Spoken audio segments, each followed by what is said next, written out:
That's not grace. Not addressing it doesn't mean that you're giving grace. That just means you haven't addressed it. And guess what? 2 months down the line, you're going to end up blowing up. Hey, Welcome guys. back To the You're Not Crazy podcast. Or maybe you are, but you're in good company. You are in great company. Hi, guys, and welcome back to another podcast with the You're Not Crazy podcast. But if you are, you're in great company. Great company. Okay, guys. So, we know that this month, February, is the love month.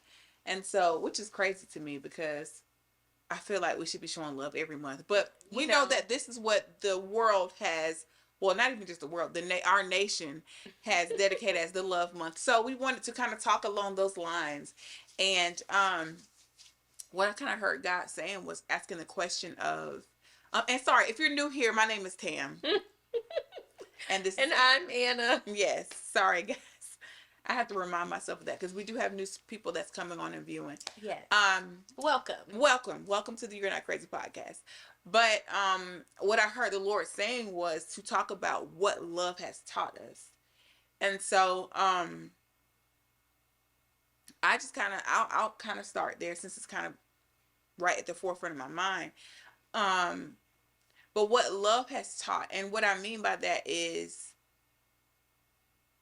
you learn a lot by showing love. Mm-hmm. You learn a lot by being loved. You learn a lot from the absence of love. Like, you learn a lot. And so when I think of what love has taught me here recently, I have learned that love can't just be love by itself. There has to be action put behind it. And I've heard people say love is an action. And I believe that. I can love you dearly and never show you that I love you. Does that make sense? And so what I've learned, what I feel like love has taught me is, I'll say this, in the absence of love, I have learned to love myself. Does that make sense? So when I haven't felt loved, it has put me in a place where I've had to learn to love myself enough that if I didn't feel loved in other areas, that I still had enough stored up for me. Does that make sense? But I've also learned that love shows appreciation. And the way that love has taught me that is, I understand that when I go to bat for people, I go to war for people, or I do for people, or I'm helping, or I'm being there, I need to feel appreciated. And I didn't think I always did. I'm like, oh, whether they say thank you or not, I'm going to do it. But no, I need to feel appreciated. And I have learned that my love for you is not enough. I need to know that you are appreciating the sacrifices that I'm making for you. I'm not doing it for the appreciation or the acknowledgement, but I'm also need it to be acknowledged. Because if after the 5th time I've let you borrow $50 because you in need, and you still ain't said thank you, you still ain't said, man, you know what, you really been helping me out, or you know what I'm saying, I've constantly given to you, or I sat up with you all night on the phone because you're going through, and I don't feel appreciated or valued in that, it doesn't change my love for you, but it makes me question if I want to continue sacrificing in that way. And that's how you know that's not unconditional. Because unconditional love was the love that was shown in the cross. We can start there. That's the first love. That's unconditional. And I can't lie and say that I show unconditional love. I show unconditional love as much as I can to my kids. And even when they piss me off sometimes I back off and be like, all right, now go and do what you got to do. Because you finna get your feelings hurt. You know what I'm saying? That love even has conditions. You know what I'm saying? And I love my kids to the core of me. You know, it's nothing they can do to make me stop loving them. But even I have moments as a mother where I'm like, now I done told you 3 times to get your behind in and clean up their room. You know what I'm saying? So it's different. And so I'm learning that I need to feel appreciated.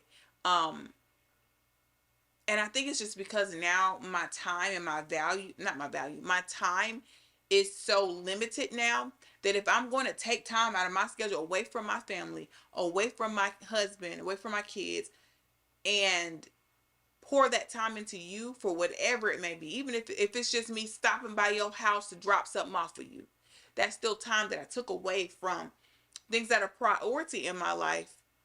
I need to feel appreciated for that. And so I don't know if that's making sense of what I'm saying.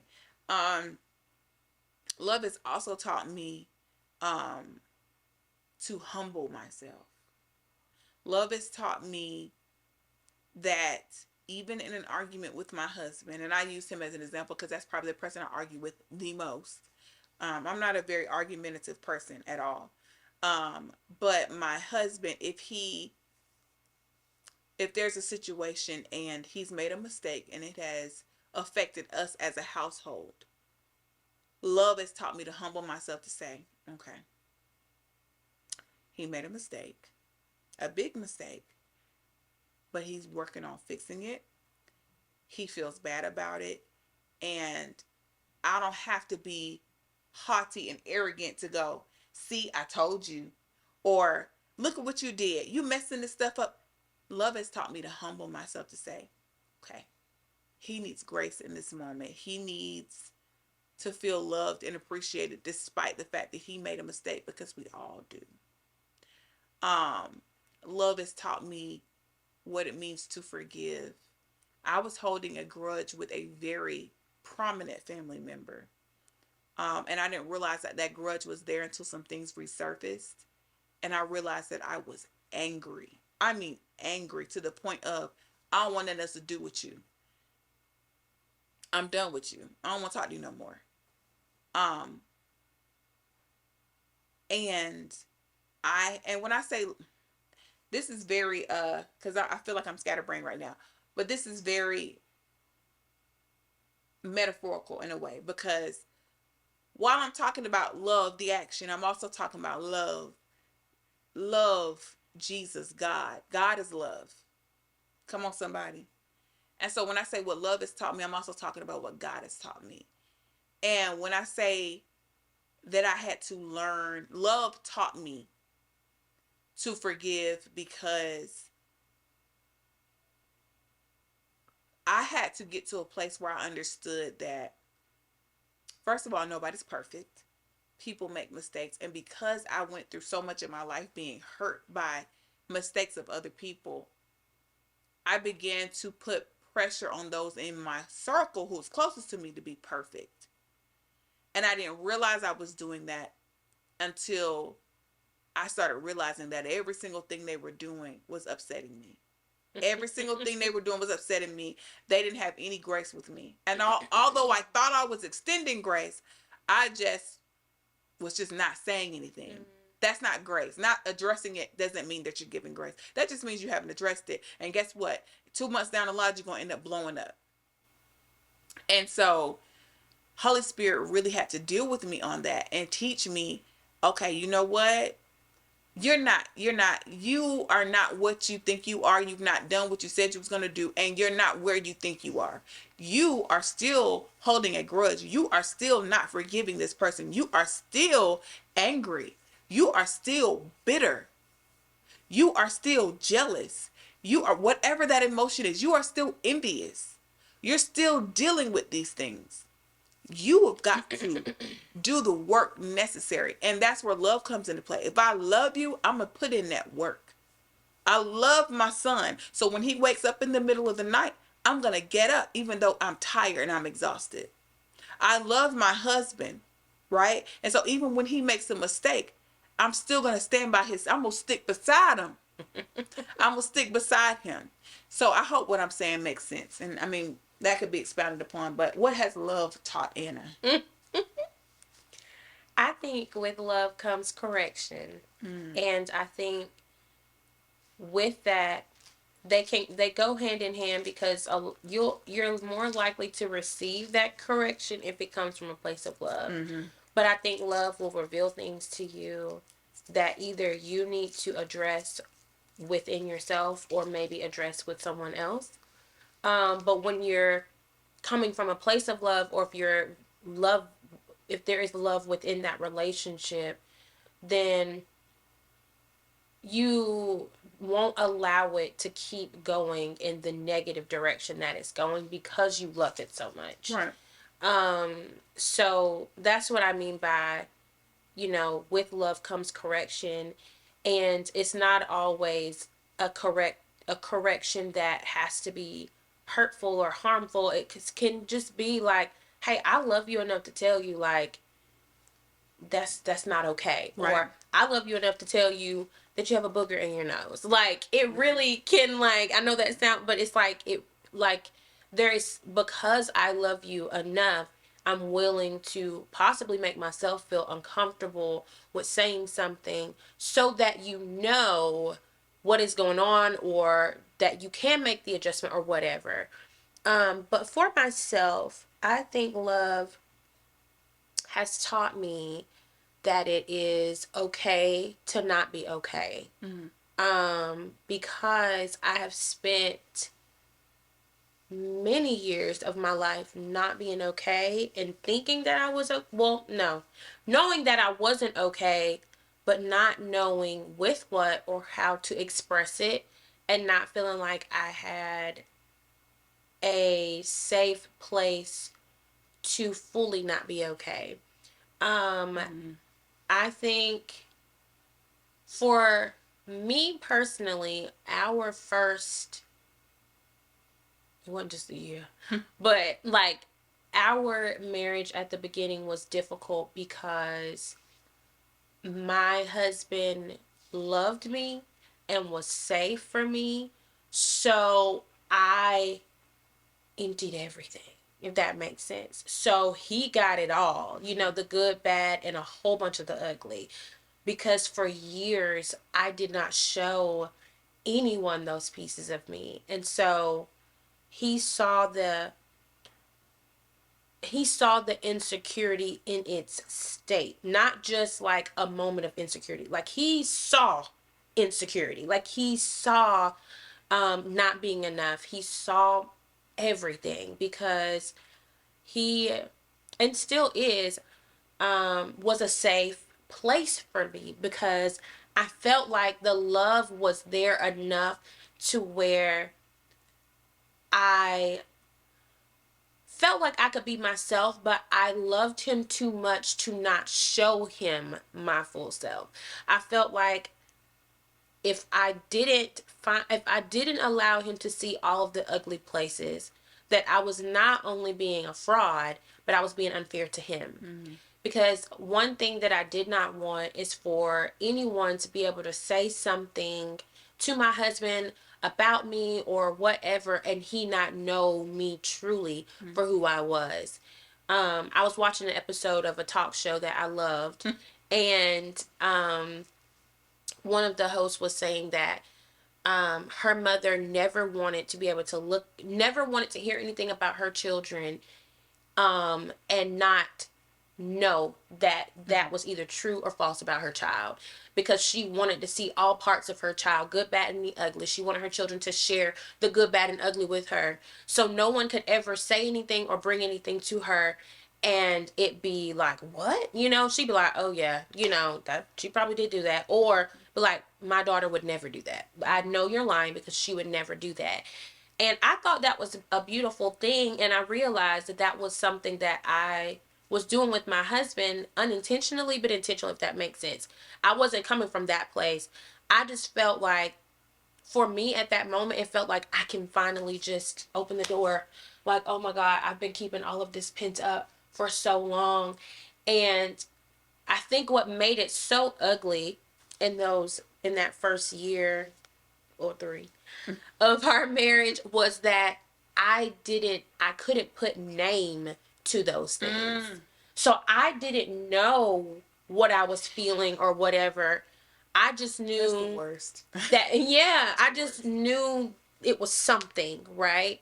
And I remember telling him probably last year or the year before that I was like, I feel like I have to make up for our formative years of our marriage, because I feel like they became you taking care of me and shielding protecting me with but leaving yourself unprotected at the same time. And because I didn't have it to protect him in that same way. And that's why I truly believe that love showed up in a it's okay to not be okay, because in that moment God showed up to protect my husband in a way that I could never protect him, but in a way of saying, daughter, I got it because you're not okay.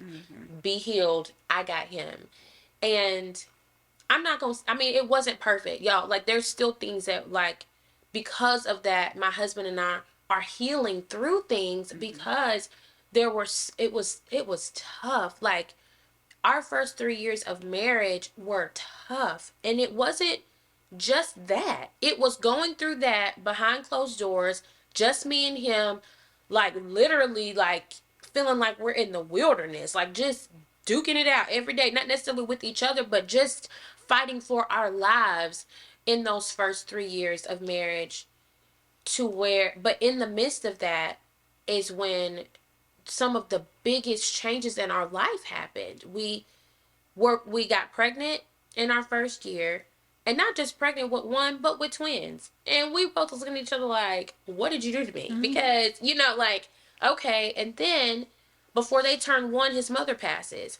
And then, before they turned two, we both left our jobs where we were being, like, consistent. We were salary based. You know what I'm saying? So we're leaving our security. We did all of that before we were married for even 3 years. Like, it, and then before you knew it, we look up and it's a pandemic, and it's like, Lord Jesus, can you just give us a second? Just like, we one just moment to come up for air, please. just a second. And so I think in that, though, I felt God's love enough to say, even though you're going through a rough patch, even though you've even stepped away from me because you're angry, even though you are trying to understand why all of this is happening, I love you, even though you're not okay, enough to still protect you and shield your family, to still keep your marriage together, to still give opportunities for y'all to reconnect, to still make sure your kids are safe, to,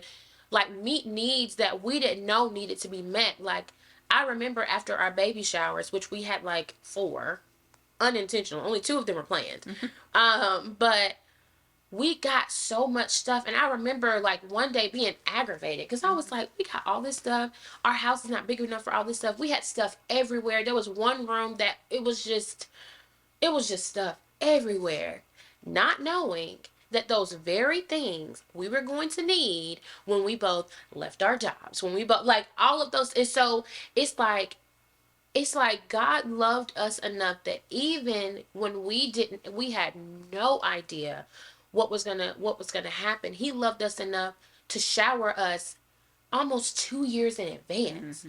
Like, it's just, God has showed his love to me in a way to where I have no choice but to trust him, even when I don't necessarily want to.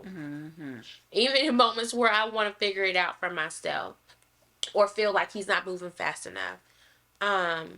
It's like, I can't do anything but trust you because you have literally pulled me from, like, nothing. Like, you have literally pulled my skeleton, what felt like I had almost dwindled down to nothing.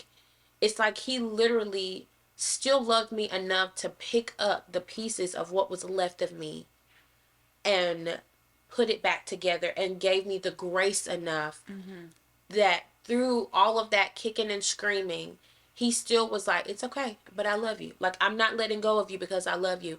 And I'm going to hold you until forever, but I'm going to hold you right here until you start building back up that strength. You start building. And once I see you coming back and forming, then I will then start pushing you in the direction that I have for you.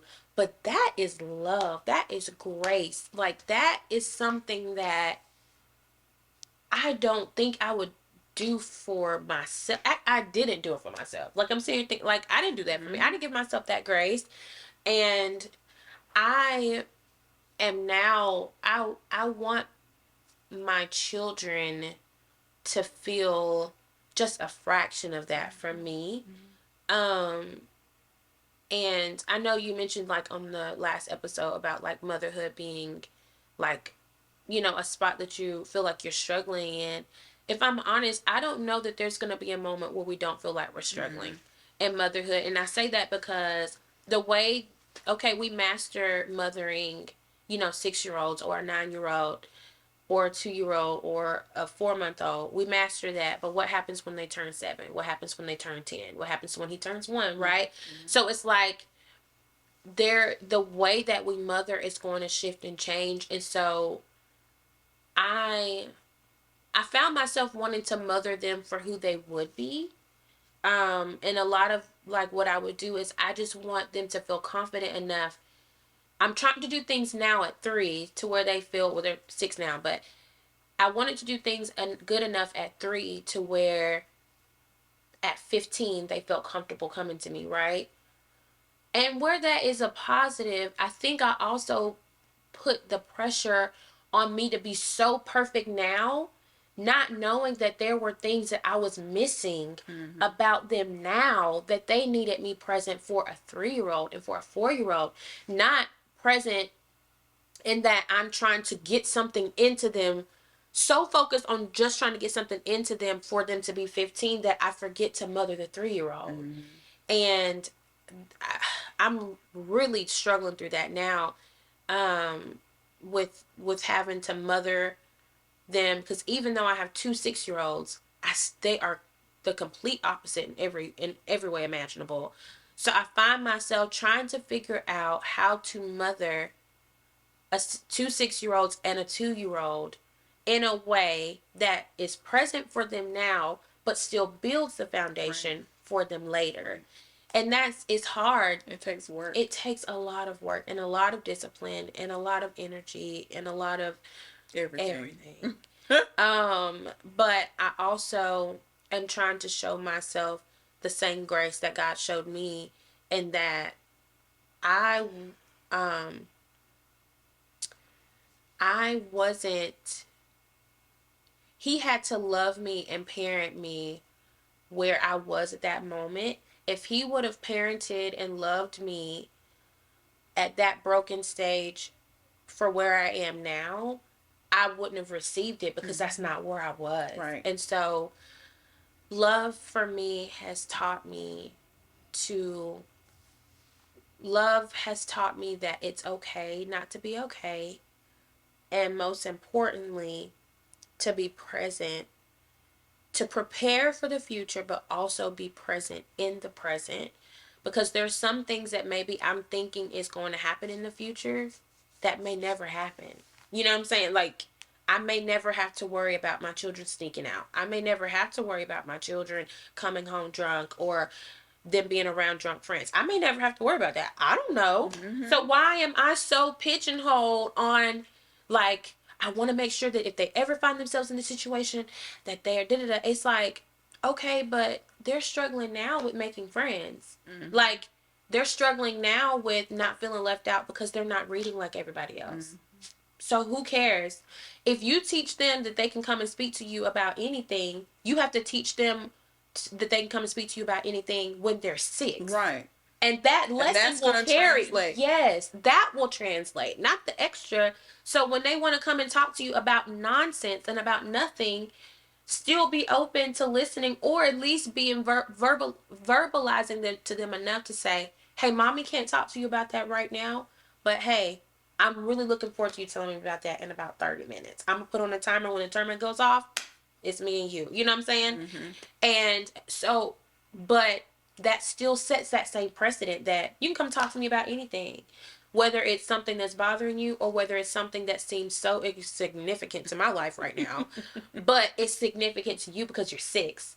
So if I can let you talk to me at 6, then you'll be willing to talk to me at 15 and 16 or 17 or 26, because I feel like I need a mother conversation more now than I did at 16. I needed it at 16, but now I need it, And so, anywho, that's it.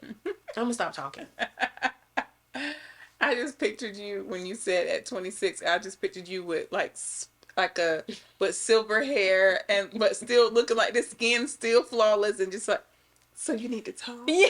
I just pictured you. I cannot wait to have gray hair. Like, It's I'm gonna look so good. excited. It's gonna look good on you. Hopefully it doesn't fall out. And hopefully it's still pretty and thick. I think it'll still be pretty. We pray, Lord, if you hear my mouth to your ears. Okay. Lord, please. I don't need to be losing no edges, Lord. Oh. But Okay. yeah. So that's what love has taught us.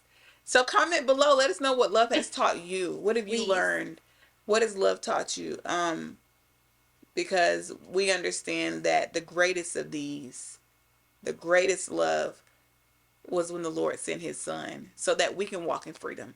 Okay. So anyway, we love you guys. We truly love you guys. Truly. And so Truly. we just want you guys to know that we appreciate you. We say this all the time, but we mean it. Yes. We appreciate you guys. Without you guys, there is no podcast.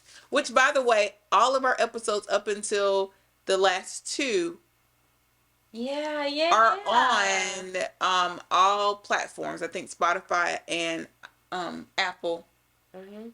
I think he said whatever platform has a podcast. Whatever platform has podcasts. So if you're one that's like, hey, I want to listen to this on the car, but I don't want to have to like physically look at it, you can go to those platforms and type in You're Not Crazy Podcast and we will come up. So we love you guys. Thank you. If you liking what you're seeing so far, why don't you consider subscribing to our channel? Show us some support. Show us some love. We want to get to 1,000 subscribers. Yes. Not before the end of the year, but this year. We want to see it. We want to see it. So your support is very much needed, very much appreciated. And so we thank you guys, and we're going to see you all in the next video. Bye. Bye.